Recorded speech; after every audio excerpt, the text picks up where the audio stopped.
رحمت خدا که از عظمت الله میگویم و ربک فکبر به من دستور داده شده که از بزرگی الله بگویم که قادر مقتدر الله، قدرت فقط از آن الله، جلال فقط از آن الله، بزرگی فقط از آن الله، ذوالجلال الله، ذوالعظمة الله، ذو العرش المجيد الله، فعال لما يريد الله، كل يوم هو في شأن الله، مالك الملك الله، شهنشاه الله، شاهنشاهان الله، تؤتي الملك من تشاء الله، تنزع الملك ممن تشاء الله، تعز من تشاء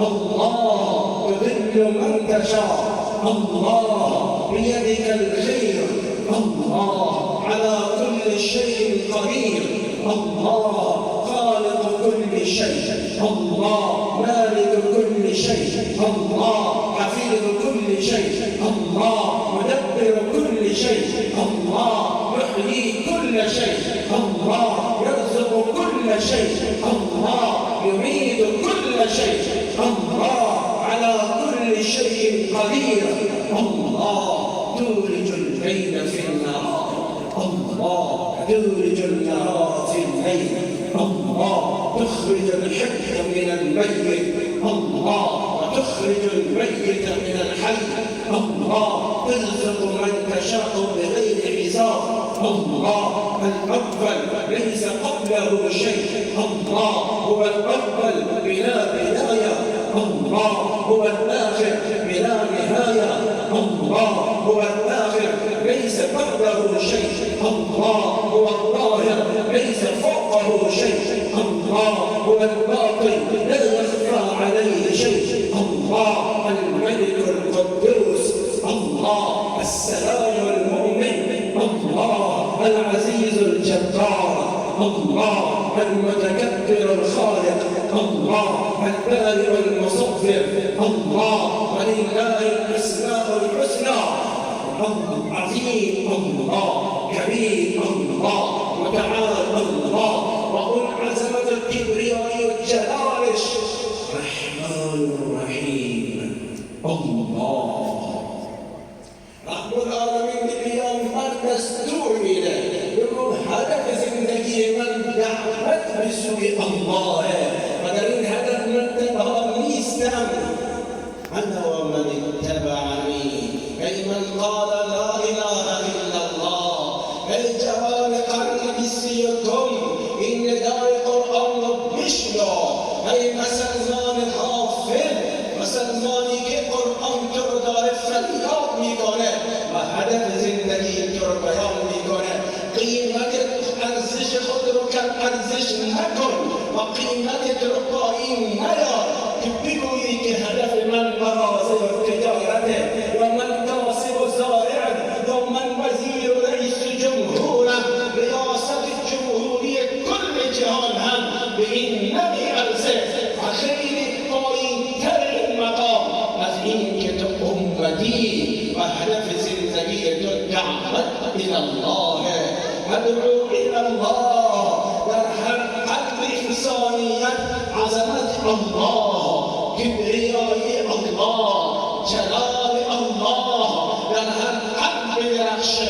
جوان سراوان امریکایان تشنه عظمت الله، اروپایان تشنه که الله بشنوند، بیا میدان انسانیت برس، عظمت از آن الله، کبریایی از آن الله، در هر قلبی امامدونه که عظمت الله بدرخشه، هر دل سرشار بشه از محبت الله.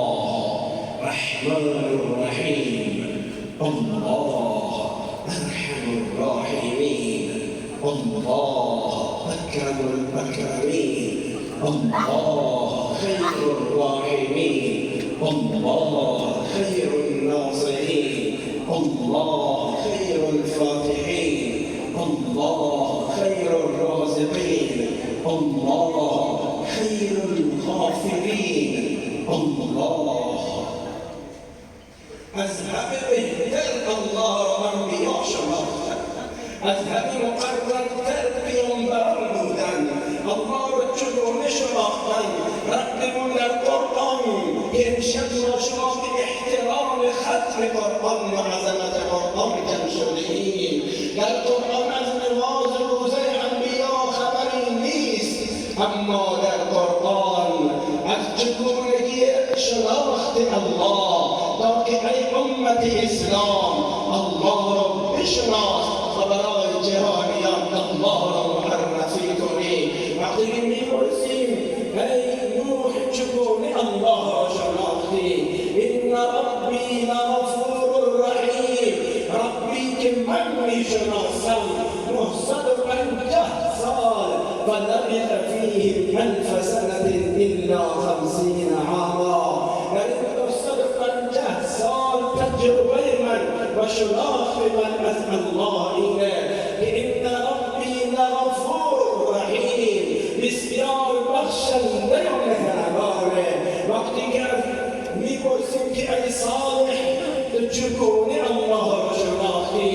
ان ربی قریب مجیب، بسیار نزدیکه. انسانیت کجا داری میدوی برای حل مشکلاتتون؟ الله نزدیکه، مشکل گشا نزدیکه، کارساز نزدیکه، حل کننده رو دوا کننده نزدیکه. کجا دور دارید میروید؟ این تذهبون؟ قرآن کجا دارید میرید؟ فانا تؤفکون فانا تصرفون. ان ربی قریب، نه تنها قریبه مجیبه، فریادش کن فریادت رو میشنوه و فوراً اجابت میکنه. و اذا سألك عبادی عنی، یوم بندگان من در مورد من میپرسن فانی قریب، خودش رو با که ما تصور میکنیم. امروز ما از الله نگفتیم، به این خاطر یک مسلمان رو بگو الله کیه؟ در جواب میگه الله ذاتیه که قوم نوح رو غرق کرد، قوم عاد رو زیر و زبر کرد، اون ربیه که تو جهنم میاندازه. اما الله خودش رو چگونه معرفی میکنه؟ اذا سألك عبادی عنی، بندگان در مورد من میپرسند فانی قریب، من خیلی نزدیکم، اقرب من حبل الورید، از شهرک هم نزدیکترم، اقرب شهید، هر جا که هستی از همه نزدیکتر با تو الله. نتنها نزدیکم مجیب، اذا سألك عبادی عنی فانی قریب، اجیب دعوت الداع اذا دعان. هنگامی که تو فریاد میکنی من دعایت رو قبول میکنم. نه تنها قبول میکنه، اذا تباعد عنی نادیته من قریب. هنگامی که انسان ربش فراموش میکنه و از سوی احکام الهی چهرهش رو برمیگردونه و به سوی جهنم ذلت داره میره، نادیته من قریب، رحمت من از نزدیک او را ندا میده. لا تتحمل غضبی، به سوی جهنم نمیتونی عذاب من رو تحمل کنی. ولا تطیق عذابی، این دوست نازک و استخانه نمیتونه غضب من رو تحمل کنه. اذا اتانی تلقیته من بعید، هنگامی که رخ برمیگردونه به سوی من میاد، از دور رحمتم رو در آغوش میگیره.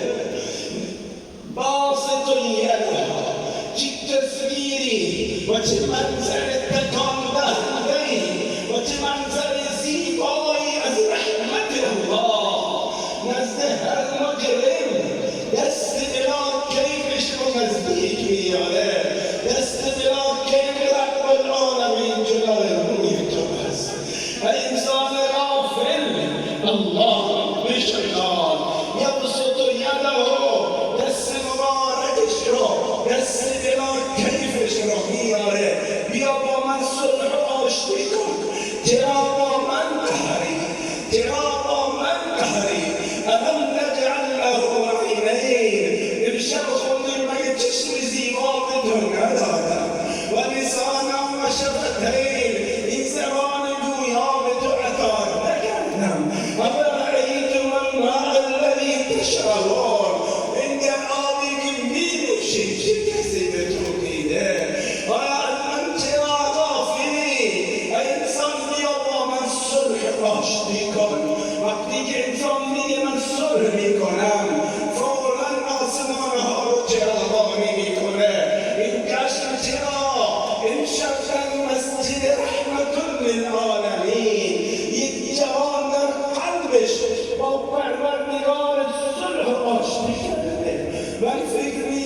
الله يحب التوابين. بعد السد وهزار